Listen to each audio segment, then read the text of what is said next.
اعوذ بالله من الشیطان الرجیم. بسم الله الرحمن الرحیم. د تعلیم الفرقان رادیو درنو او خوږو اوریدونکو، د خپرونې په دې لړ کې بیا هم د ګردي میز خپرونې ته رسیږو. څنګه چې تاسو ته یادونه کړې، د نننۍ خپرونې موضوع مو د ناوړو دودونو، البته د ناوړو دودونو د مخنیوي لپاره ده. په دې خپرونه کې چې شاوخوا 40 دقیقې به دوام ولري،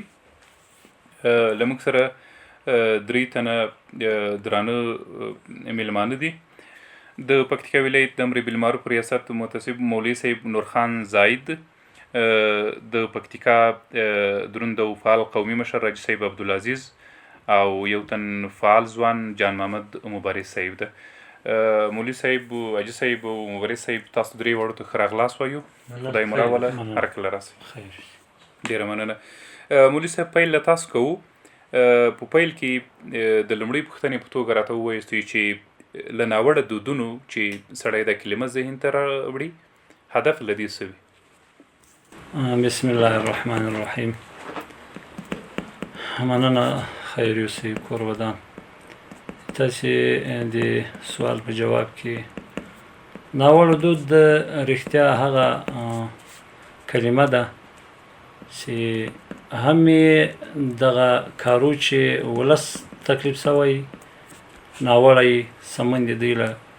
عنعناتو سره هم نه خوري، د دوی له اقتصاد سره یې هم نه خوري، د دوی له نورو روایتو او رواجو سره هم نه خوري. او په مجموع کې د حضرت رسول الله صلی الله علیه وسلم حدیث مبارک ده چې من احدث فی امرنا هذا شیء فهو رد الحدیث. کوم څه چې د موږ په دغو امورو کې چې د اسلامي قوانین دي، اسلامي اصول دي، د مذهب حدیث تفسیر په رڼا کې کوم اعمال دي، کوم اوامر دي، کوم نواهی دي، کوم امرونه دي، لغونه خلاف یو شی پیدا کول، دا یتي ناوړه رواج ده او دا اسلام نه خوښوي په ټولنه کې، او دا هم عوارض جانبي لري، هم د اقتصاد ضد دي، هم د ټولنې لپاره خلاف دي. نو کوشش مو دا ده چې ناوړه کلمه او ناوړه دود باید له ټولنې ورک کړو او له ټولنې چې لرې کړو او رایج دي د دې رواج لپاره په ګډه باندې هڅه وکړو چې لرې. ډېر مننه. خیر اوسئ مولوي صاحب، بیا به نورو پوښتنو ته هم په خپل ور سره راسو. حاجي صاحب محترم، ډېر کله چې دلته تاسو په سیمه کې یو فعال مشر پاتې شوي یاستئ، تصمیمونه داسې نیول کېږي، البته د قومونو له لوري یا قومي مشران له لوري، چې د ناوړو دودونو مخنیوی پکې وکړي. تېرو څو کلو کې مې یو ځل دا تړون وسو او تر ډېره مولوي صاحبانو، د قومي مشرانو هغه هڅې وې او د رسنیو رول و چې تر ډېره هغه څه کامیاب هم سو. اوس یو ځل بیا د اسلامي امارت د مسؤلینو، البته د امر بالمعروف د شعبې او د مشرانو تر مابین د ناوړو دودونو د مخنیوي لپاره وخت په وخت ناستې کېږي،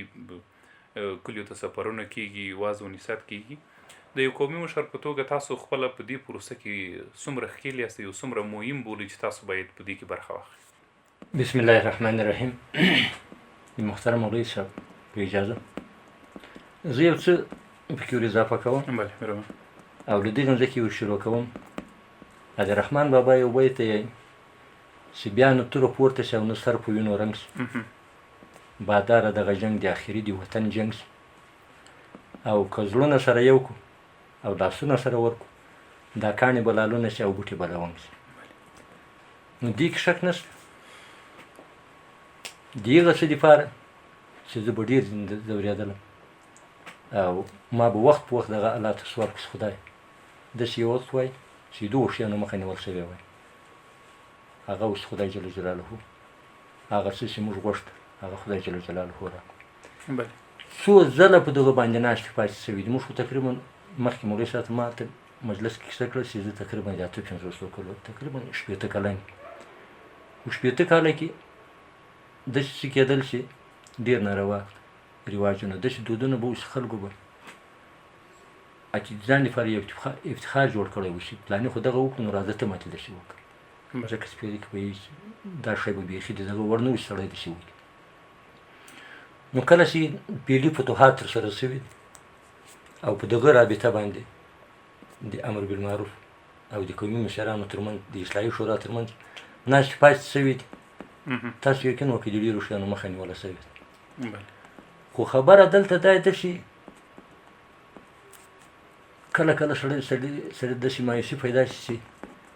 داسې عجیل اقدامات نه پکې کېږي داسې خاص څوک نه مجازات کېږي یعنې داسې څه شوي دي چې باید یو چا ته یو څه ویل شوي وای اوس که امر بالمعروف یا امارت اسلامي داسې جدي خلکو ته نه یایي خلکو ته یو توصیه کړي خلکو ته یو څه یایي خدای مکړه خلکو سره داسې ذهن ته یو رقم سوچ پیدا کېږي دغه واټن په نظر کې سره نیول کېږي چې خدای مکړه چې دا خلک یو ډول څه بل فکر ورسره پیدا نه شي قوم و دغه د منبر ملا صاحب دغه ته ډېره لازمه ده چې په دغه رابطه باندې ډېر کلک خلکو ته ووایي او د دغه چې دا څه ور ویل شوي دي دا په عمل کې باید داسې ثابت شي تاسو یقین وکړئ امر بالمعروف و اصلاحي شورا دا فیصله کړې ده چې په ودونو کې به دا شیان نه وي هغه بعضې لایحې بعضې شی پکې مادهوارې پکې لیکلي خو داسې برملا څرګند د خلکو تجاوز ځینې کېږي چې یو مو په ډاګه داسې نه چې هغه په خفي یا داسې د دوه دریو کسانو ترمنځ په ډله ییزه باندې فرض مثال هلته ویل شوي دي چې روزماتونه به بند دي بعضې داسې رواجونه دي پوښ سره به دغه وړي دغه سره به دغه وړي خو داسې خاص فرق ماته نه پکې ښکارېږي ولا اوس هم هغه رقم د موټرو کتارونه یي هغه رقم روزماتونه یي مولوي صاحب د لمونځ سره ناست ځکه موږ اوس یایو چې الحمدلله موږ خو اوس باید چې سره ویایو لکه مخکې چې ما ویلي چې به دا زړونه سره یو کوو دغه که سره یو نه کړو څه پې جوړه نه یو چا کیسه کړې ویل په روزمات کې یو څوک شاته په سور ولي بیا یې په ګلانو ګلپوش کړی بیا یې یو رقم یې جوړ کړی بیا یې په کولو په سر کړی موږ ته دا اوس روزمات مخکې خو لا دغه وړ دود نه اوس یې دغه هم چې رواج چې په کول به هم ور سر کوي خو کله چې خبر شو هغه سړي ته داسې خاص شی نه وسو نو نه پوهېږم چې که دوی ورسره کړي او دا خبره موږ نه یو پرې خبر شوي خو نه شم ویلی خو د ما چې تر کومه جا پورې معلومات یا زه تر کومه جا پرې خبر یم خلک مازې له دغه ناوړه دودو چې خلک تر دغه ځای کې رسېدلي دي چې خراب موټر تا که ورته کتلی دی کوم موټر چې بېترۍ کار نه کړي ما چې ټیلی کړي چې خپله چالو کېږي خلک تر شپږ را رسېدلي دي ناوړه دودونه مخنیوي ته یې خلک دومره خوشحاله دي چې مخه یې ونیول شي مازې یو شی غواړي چې خالي چې دومره غږ وشي امر بالمعروف دا خبره کړې ده چې که څوک په دغه باندې ونیول شي یا دغه عمل وکړي د هغه دپاره به بیا ګوري دغه سزا نو خلک ډېر خوښ دي او ډېر زه چې په خپله تر کومه جا خبر یم د موږ ورسره دغه رقم همکاري ده او د خلکو خوښي په دغه کې خامخا ده چې خلک په دغه ډېر خوشحاله دي چې دغو شیانو مخنیوی باید وشي ډېره مننه صاحب خوشحاله اوسئ بیا به انشاءالله نورو پوښتنو ته هم راسو پروګرام په اوږدو کې مبارز صاحب د ناوړه دودونو له جملې یوې دام ده چې ځینې وختونه البته یو څوک کوم چاته خپله لور یا خور په نکاح کوي نو د لوړ ولور غوښتنه کوي چې کله کله د دې وس د یو ځوان یا د یوې کورنۍ نه رسېږي او بالاخره مجبور دي هغوی اړ سي بل هېواد ته ولاړ سي یا ته په خطري لارو سفر وکړي تر څو پورې داسې لاسته راوړي دا برخه چې البته تاسو ټولنه کې یو فعال یاستئ داسې یو څه سره مخ سوي یاستئ چې البته په دې برخه کې ځوانان دي تړل سوي چې نورو هېوادو ته سفر وکړي پیسې لاسته راوړي یا ځان درنو کارونو ته ورکړي مشکلاتو ته ورکړي داسې یو حالت که راته تشریح کړي نحمده ونصلي علی رسوله الکریم اما بعد اعوذ بالله من الشیطان الرجیم بسم الله الرحمن الرحیم سلامونه او نیکی هیلې زکي صاحب تاسو مولوي صاحب زاهد همداشان قدرمان حاجي صاحب ته د زړه له کومې ډېره مننه خوشحاله او سوکاله اوسئ منندوی مو چې موږ ته مو وخت راکړ یقینا زکي صاحب ناوړه دودونه د یوې ټولنې د شاتهوالي په هغه کې د بېلابېلو ناخوالو تاوتریخوالي لامل ګرځېدلی شي او کوم څه چې تا پوښتنه وکړه هغه د زیات ولور اخیستل او د په راتلونکي کې د هغه زوم بدبخته کول یا هم ځینې ناوړه یا هم ناممکنو یا هم ډېرو سختو کارو ته مجبوره کول دي. یقینا ذاکي صاحب ډېر کسان ولیدل د ټولنه کې چې لومړی خو د ډېرو بیخي زیات مسافریو ته اړ کېږي، په قاچاقي لارو باندې خارجي هېوادونو ته په داسې حال کې سفر کوي چې بیخي ناممکن وي، هغه لارې ډېرې سختې وي. ډېری د دې لامل شوي چې هغه خپل ژوند بایلي. بر علاوه د څومره چې توان یا زیان نارینه ته رسیږي هغه سختو کارو ته ورکول کېږي، هغه د ژوند ناخوالو بلکې د ژوند د بېلابېلو ستونزو حتی د مرګ سره مخامخ کېږي. همدارنګه ښځه طبقه هم د رقم ناوړو او مشکلاتو سره مخامخ کوي. ډېری کسان ولیدل چې د دې ولور د لاسته راوړلو له وجې چې هغه نه پوره کېدونکی وي، هغه زیات مشکلاتو باندې پوره کېږي، ډېر وخت وځي. ډېر وخت یې بیا لامل د دغو کېږي چې سړی د بېلابېلو لکه رقم ناروغیو سره مخ کړي، بلکې دواړه طرفه. او ځینې وخت داسې شوي دي چې بیخي د زړه تنګون او د ډېر انتظار د لاسه ښځو نورو کارو ته هڅه کړې ده، بلکې ډېری وخت داسې پېښ شوي دي چې ښځې د ډېرو خلکو د بدو فغورونه چې دوی ته یې ورکوي د زر خوړلو ته مجبوره شوي دي، کورونو کې ځان وژنې کړي دي، ځانونه یې زړولي دي. ډېر شاهدان یو چې ډېرو کلیو کې ډېرو بانډو کې دغه کیسې کېږي. بل نران دي ذکي صاحب، نارینه کسان خو هغه تاسې خبر یاستئ چې د یو ولور په سر باندې دی ته ایران، ترکیه او ایټالیا او امریکا پورې ځانونه غواړي ورسوي، خو زیاتره یې په لارو کې د مرګ سره مخامخ کېږي او ډېری مو هم لیدل چې د مرګ سره مخامخ شو. بله، ډېره مننه مبارز صاحب. کور آباد. مولوي صاحب محترم، زموږ په ټولنه کې یو بد رواج چې لا اوس هم البته بد به ورته ووایو چې ډېر کله که بد نارینه وکړي یا ساول هغوی اوسي یا مشکل هغوی جوړ کړي، په بدل کې نجونې په بدو کې ورکول کېږي. یا یو نیم وخت داسې کېږي چې البته د نجونو له خوښې پرته یا د نارینه له خوښې پرته نکاح کېږي، یو نجلۍ هلک ته ورکول کېږي یا هلک ته یو نجلۍ په نکاح کېږي. او تر څنګ د میراث حق چې زموږ په ټولنه کې بیخي داسې یو څه ګرځېدلی دی چې که چاته یادونه وکړي دوی داسې یو برداشت کوي لکه خدای مکه چاته سي یو بده خبره کړي، سره له دې چې د یوې ښې خبرې ورته وایي. په دې برخه کې په ټولنه کې بدلون څومره مهم ده او مولوي صاحبان څنګه کولی شي دغو ناخوالو ته د پای ټکی کېږي؟ ذکي صاحب، واقعا د موږ ټولنه ځینې داسې رواجونه پکې پاته شوي دي او اوس هم لا موجود دي چې هغه نو خدای عالم چې دا د خلقو د غربت له وجې او که د ناپوهۍ له وجې دا شیان پاته شوي دي. مثلا د نجونو په بدو کې ورکول دا شریعت غرای محمدي صلی الله علیه وسلم دا منع بللی دی، ځکه جزا یو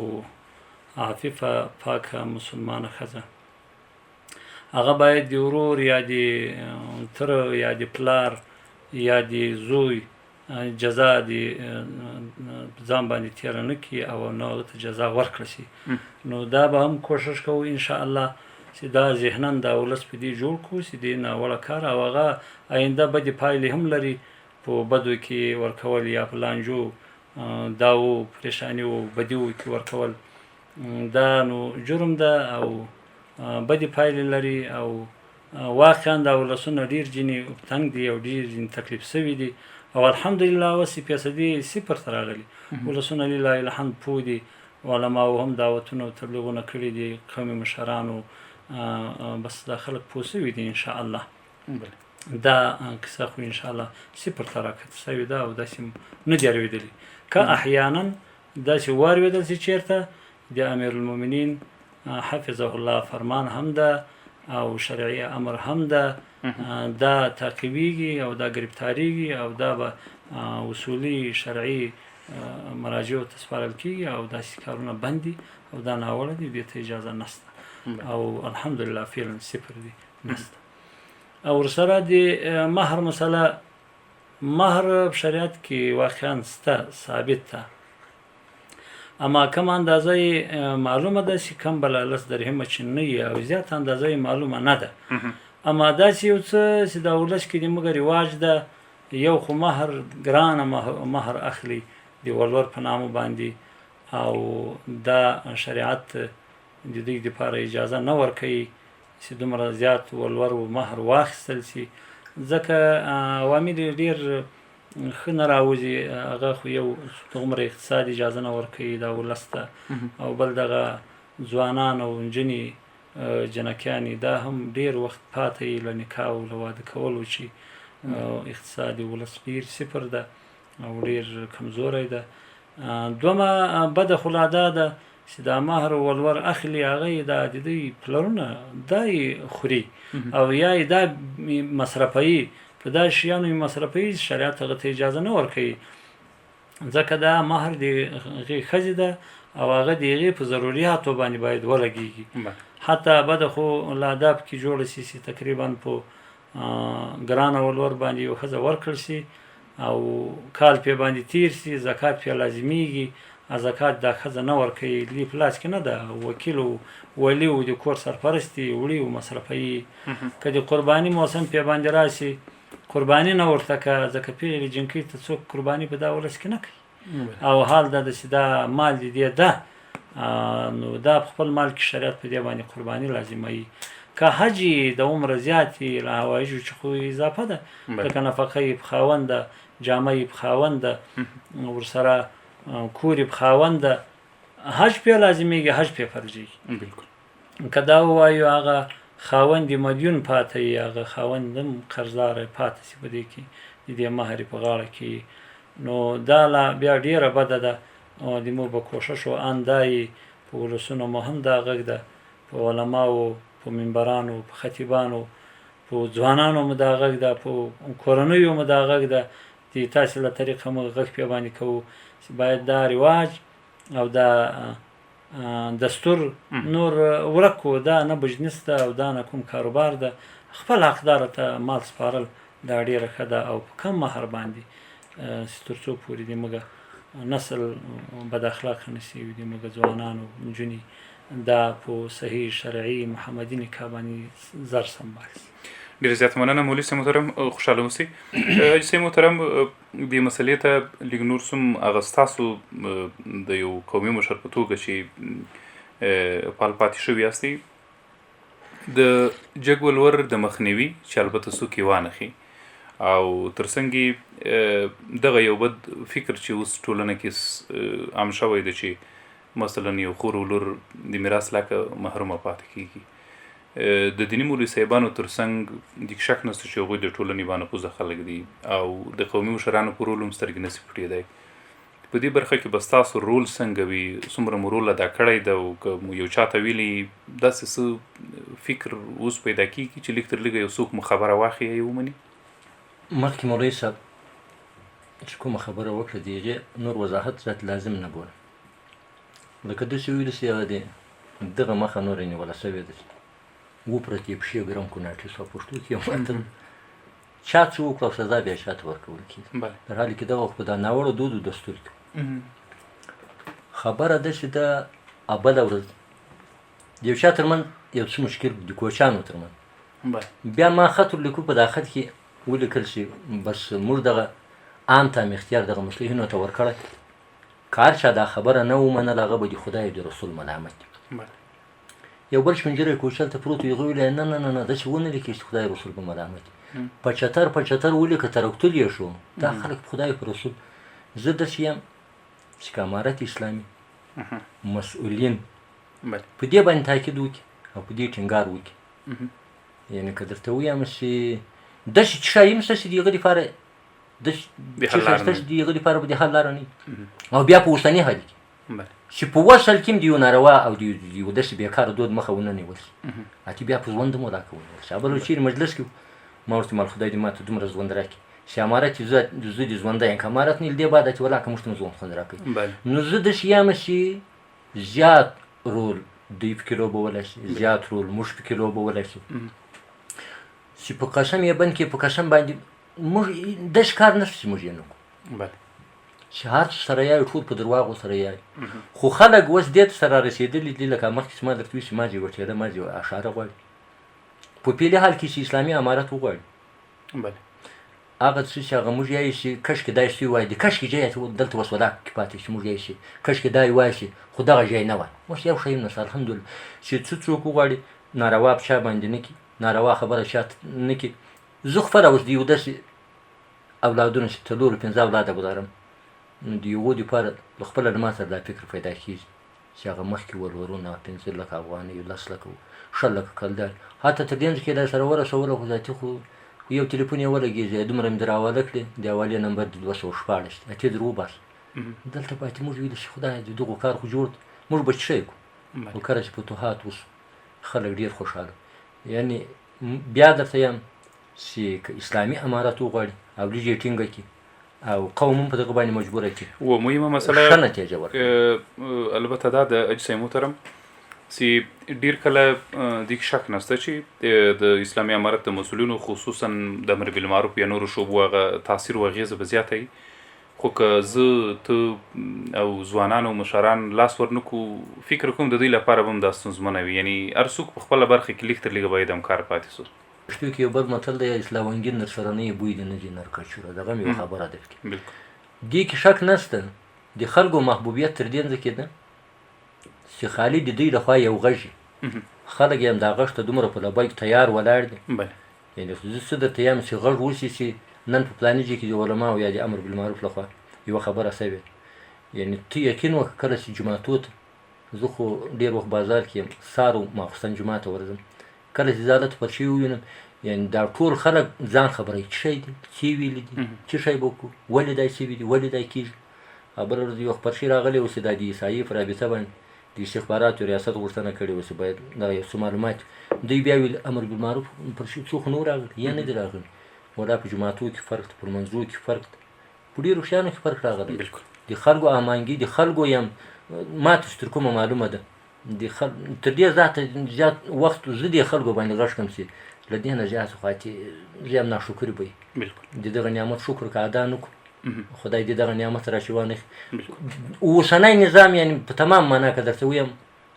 خصوصا هغه شعبې چې دغه مسؤلیتونه ورته غاړې دي یو څه غږ ته یې ضرورت نو دا کارونه ټول خود به خود په هغه ساعته دي کېږي ډېره مننه صاحب مبارز صاحب ډېر کله البته که ووایو د میراث لکه که معلومیږي یا مولوي صاحب مخکې اشاره وکړه چې تر ډېره په دې برخه کې له نیکه مرغه پرمختګ راغلی ده چې اوس تر ډېره په پکتیکا کې بدو کې نجونې نه ورکول کېږي یا که مثلا د میراث لکه بې برخې کېږي یا یې خپلې خوښې ته نه کتل کېږي یا جګ ولور باندې اخیستل کېږي دا لږ داسې وي چې له ښاره لږ لرې وي تقریبا اطرافي ساحې وي یا لرې ساحې وي یو علت چې خلک یې په ګوته کوي هغه دا ده چې د خلکو د زده کړو یا سواد د کچې ټیټوالی هم ده چې دوی تر ډېره په دې موضوعاتو باندې ښه پوهاوی نه لري داسې یو کار کوي د دې لپاره څه کول پکار دی زکي صاحب یقینا ډېره مهمه یادونه یې وکړه چې په دې برخه کې ډېره مهمه چې دا هغه تعلیم تربیه او تعلیمي مراکز جوړول هغو ته لاسرسی پیدا کول د دې لامل کېدلی شي چې د دې ناوړه دودو مخنیوی وشي په بر علاوه یو عمومي پوهاوی هغه که د امارت اسلامي له طرفه وي مشرانو له طرفه وي حتی ځوانانو له طرفه وي عمومي پوهاوی هم د دې غټ لامل کېدلی شي تر څو د دې ناوړه دودو مخنیوی وکړي د شخصي یا خصوصي مراکز ورته جوړ شي په هغو کې دغه خلکو ته عامه پوهاوی وشي نو کېدلی شي اغېزه ډېره وکړي بله مولوي صاحب محترم لږ دلته مجلس کې ورته اشاره وسوه ډېر کله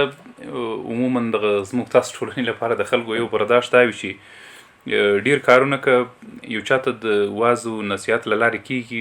داسې ښه دوی هغه د تطبیق ته زړه نه ښه کوي.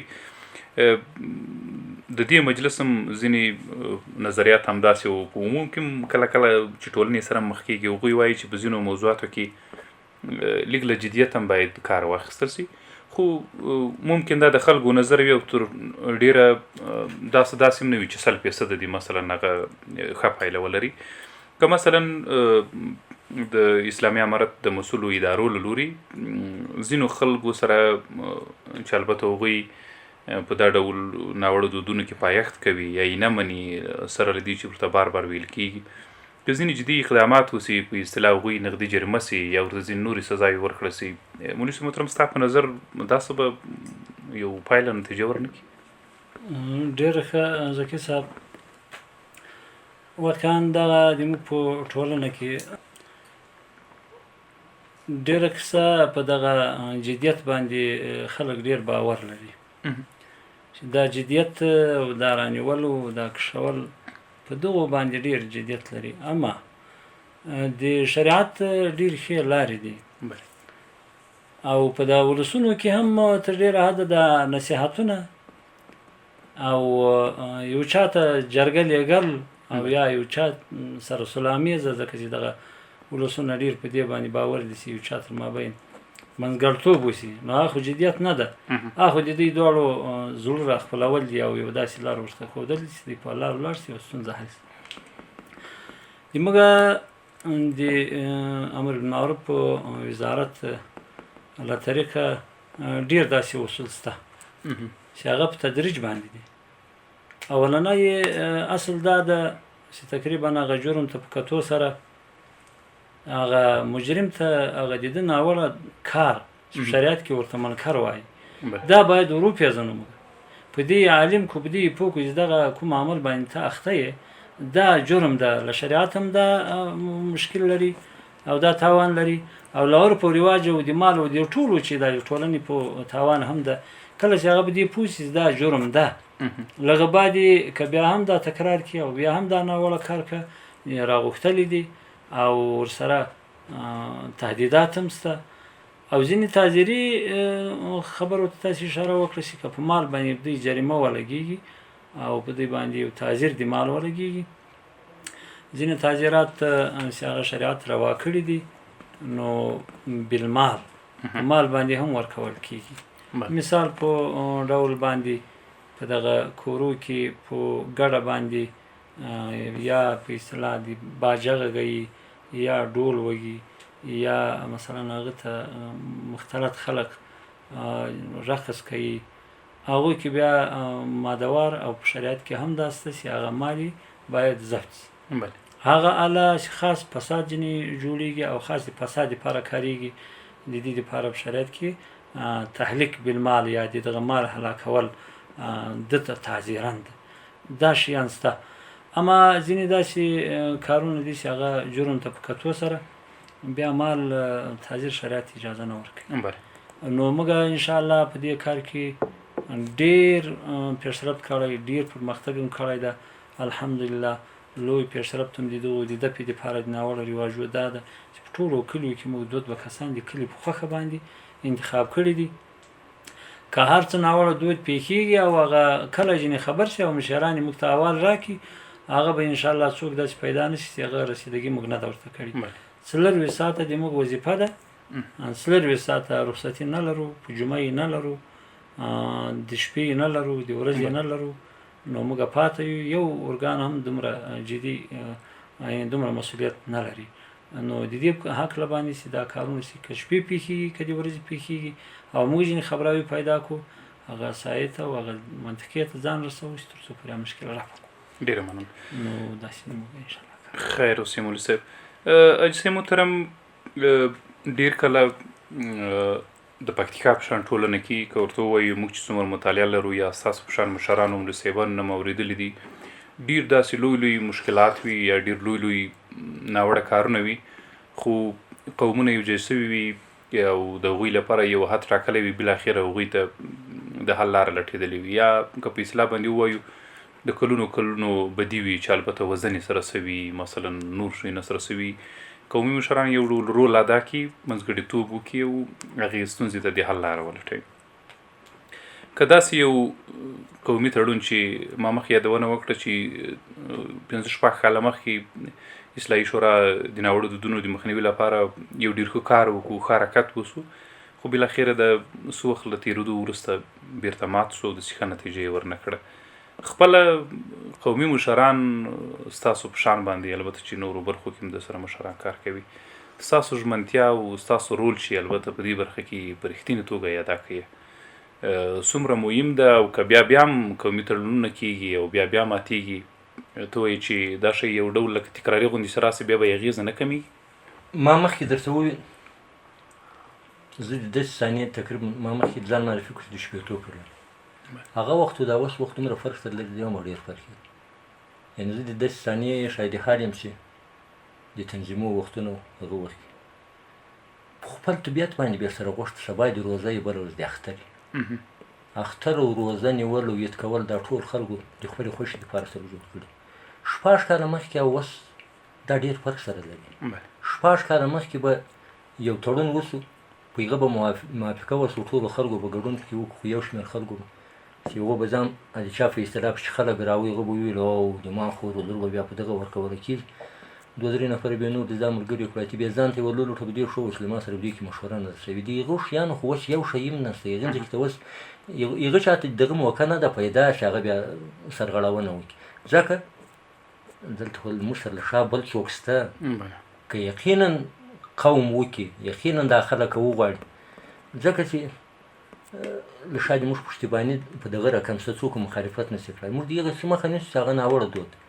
په ناوړه دودو کې یعنې داسې څه پکې راغلي دي. مخکې تاسو له یو چا د مبارز ورور چې پوښتنه وکړه د دې دپاره چې یو شی پرې واخلي، ډېرو خلکو خپلې لورانې تر دې ځایه پورې ساتلي چې ودرې ډېرې روپۍ پرې واخلي، اخر انجام یې په دغه باندې تمام وي. بد اخلاقي او دغه شیان ټول له دغو شیانو دا ناوړه دودو چې دغه ټول شیان ګوره جوړېږي. یو څوک مکلف و مجبوره کېږي، هغه ته ځان مجبوره بولي چې نو زه به تر څو دا ورګرځم یا ته ګل کلکتې ته مخې پرې ونیسي، داسې کیس له هغې خو دغه مشکلات کېږي. وسړه دورې نشته. خبره دلته ده چې په دغه ځمکه کې دا قومي خلک د دغه مشکل د حل لپاره لارې ونه لټوي. له یې باندې چې کار څومره ډېرې راوړي بېرته به بیا هم دغه وي. نو ما درته وویلې چې د پخوا وخت او د اوس وخت دغه یو مخ ډېر فرق دی. دومره فرق دی چې بیخي سړی سره پرتله کولی نه شي. ځکه اوس که قوم وغواړي یعنې یقینا له شا د موږ پشتیباني سره دا خبره تکراري راشي کېږي، نو هغه څه چې وغواړي هغه خامخا کېدای شي او سرغړونه هم څوک نشي کولی. د پخوا ټیم نه ده چې ټکونه اوس ولا عید د ټکونه اوس ولا سبا روزه ډېر خوښ دی موږ سره رښخند. اوس خو الحمدلله یو نظام هلته خو څو ګوندونه و څو پارټ څه شی نه و څه شی نه کېدل هلته هغه وختونه خدای موږ ته بیخي په ژوند کې را حساب نه کړي. هغه توره شپه خو دا څه شی نه پېژنم څه شی و. اوس خو الحمدلله د غږ اورېدل و جای ته هر څوک له دې چې وتلي دي چې په خپل سر باندې یو څه شی وکړي. نو قوم اوس چې څه شی وغواړي هغه خاص یعنې کولی شي، هېڅ ورته مشکل هم نه ده. او خلک ډېر سخت په دغو شیانو باندې خوشحاله دي چې دغو ناوړو دودونو مخه ونیول شي. او تر ډېر لکه مخکې چې مولوي صاحب وویل د اکثرو دغه شیانو مخه نیول شوې. د موږ په کلي کې ما پخپله لیدلي هغه ډزو ډوسې به سره جوړ او پردو خلکو چې په موټر کې غورځولي وي. وسړه چېرې دي نه دي پېژني نه به دې یېزند موټر به یې پکې در غورځولی وي، زیاتې به ریمالونه سره پکې ویشتل راویشتل. اوس د شپې په مخه باندې دغه عزت خبره یې 15-10 نفره که د مېلمانه وو یا د ورځې دغسې اوس ملا صاحب امر بالمعروف خدای نه درته چا ته خیرات مه ورکوه، چا ته مړی مه ورکوه. ور یې که خدای دې دا وکړي تر سبا پورې چې ته له لاسه کېږي خیراتونه دي ولیمې دې ورکوئ، نو خو یو څه مقرراتو په نظر کې ونیسي. دغسې ګډه ورځ خو به نه یې سره جوړه شي، ګډ به سره غواړي. بلکل ډېره مننه. مبارز صاحب د ناوړو دودونو د مخنیوي یا البته له منځه وړلو لپاره د دیني مولوي صاحبانو تر څنګ چې زموږ ټولنه یوه مذهبي ټولنه ده او دیني مولوي صاحبانو ته په یو لوی قدر کتل کېږي، تر څنګ یې بانفوذو مشرانو چې خپل رول یې تل ادا کړی او رول یې دې شک نشته چې مهم ده. د رسنیو رول څومره مهم بولي تر څو په دې برخه کې هغوی د عامه پوهاوي پروګرامونه ترسره کړي؟ زکي صاحب که فکر وکړو د ناوړه دودونه ډېری په دې لرې پرتو سیمو کې منځته راځي. ځکه چې هغه زیاتره وخت یا هم ډیری تعلیمي مراکزو ته لاسرسی نه لري یا هم کم وي یا هم بیخي شتون نه لري، داسې ساحې هم شته. په دې برخه کې د رسنیو رول بیخي ډیر مهم بولم، ځکه هغه اشخاص هغه سیمې چې په هغې کې مراکز علمي مراکز نه موندل کېږي، لاسرسی نه ورته پیدا کېږي، دا یوه ښه وسیله جوړېدلی شي چې تر هغې پورې د ناوړه دودونو یادونه وشي او مخنیوي لارې چارې ورته وښودل شي. نو رسنۍ بیخي ډېرې مهمې بولم. که څه هم ناوړه دودونه لومړی موږ باید داسې ووایو چې ناوړه دودونه هغه کیسې چې د اسلام شریعت منع ګرځولي وي. ناوړه ځکه ورته ویلی شو ځکه چې په اسلام کې ناوړه کار نشته. ناوړه چې ورته وویل شول د دې نه معلومیږي چې دا د اسلام خلاف کار دی او د زیاتې د لومړي مخنیوي دپاره هغه چې د تعلیم او تربیې ته ډېر ضرورت موندل کېږي چې هغه دیني وي حتی که عصري وي نو کولی شي مخنیوی یې وکړي. وروسته له هغې نه رسنۍ بیخي ډېر رول لوبولی شي او ډېر لوی رول لري تر څو هغه پیغامونه چې دیني عالمان، قومي مشران، همداشان ځوانان چې په ذهن کې ګرځي او په هغې باندې پوهېږي، هغه لاملونه چې غواړي مخنیوي لپاره یې لارې چارې جوړې کړي ولټوي، نو هغه تر دوی پورې په اسانه توګه رسولی شي. ډېره مننه. خیر اوسې. مولوي صاحب محترم، ممکن له تاسو د نننۍ خپرونې وروستۍ پوښتنه وي د دې تر څنګ چې موږ د جګ ولور پړوند یا مثلا نجونو ته د میراث نه ورکولو پړوند ځینې خبرې ولرلې او د حل لپاره یې تاسو خپل څه نظریات څه وړاندې کړو. یو موضوع تاسو وي چې ډېر کله مولوي صاحب محترم دلته په ودونو کې یا ښکارتیو کې یا نورو مراسمو کې له چا نه ډېر په اصطلاح باندې کوی تجاوز کې زیاتی کېږي. تر څنګ یې په د اوس وختو کې چې مونږ ولیدو حاجي صاحبان چې کله له حج نه راځي یو لوی اندازه مصارف کړي او داسې یو نوي څه رامنځته کېږي چې سړی ورته حیران سي چې یعنې دغه روانه لږ ته په کتو چې سړی وایي چې باید د ناوړه دودونو مخنیوی وسي. کله یعنې په دغو حاجي صاحبانو کې داسې هم نه وي چې هغوی یا کشران وي یا په اصطلاح باندې په څه پوهېږي نو ډېرې لوستې وي یا مثلا ښه مطرح خلک وي. له دوی نه په دې برخو کې کله زیاتی کېږي، ناوړه دودو ته ځان ورنږدې کوي. د دې لپاره څه کول پکار دي مولوي صاحب؟ زکي صاحب خیر وسي، ډېره ښه پوښتنه مو وکړه. واقعا زه لږ څه شاته ځم د یوې خبرې ته د میراث په هکله تاسې مخکې پوښتنه وکړه نو ما په هغه هکله څه ونه ویل نو خبره مې لنډه وکړه. د میراث ډېرې موضوعات له موږ سره په ریاست کې موجودې دي سته او تر جریان لاندې دي،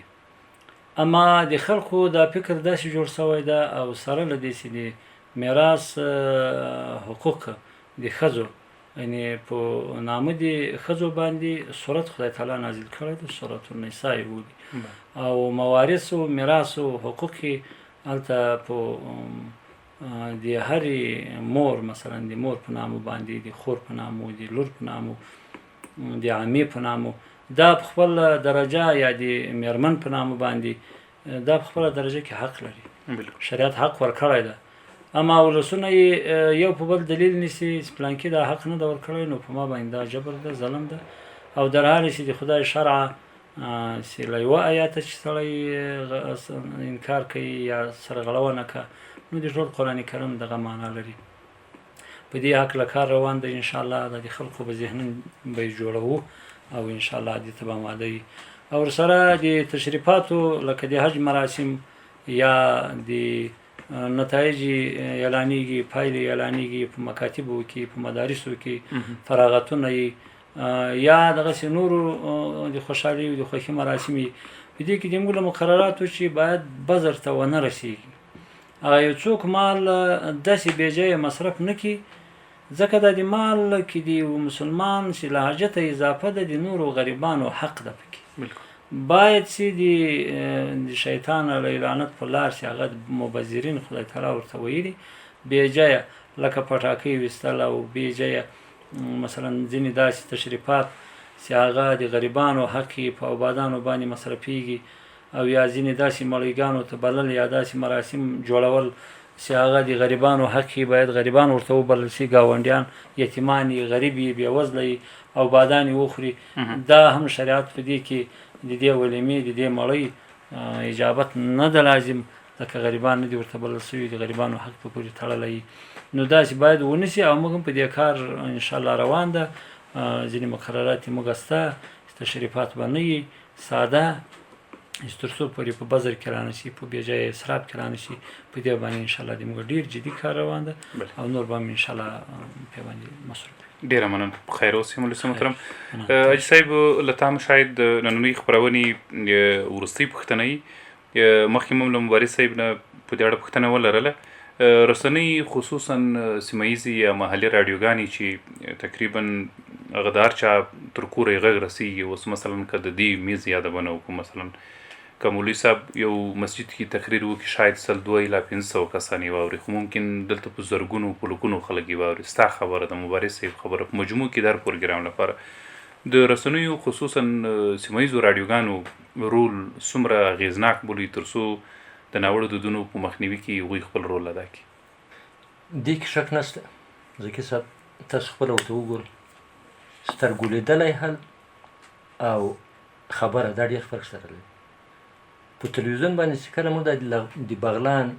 یا د ګیان یا د مزار خواته د کومې خواته چې پیښې او حادثات شوي دي، هغه چې څوک په سترګو وویني او څوک یې کیسه درته، دا ډېر فرق سره دی.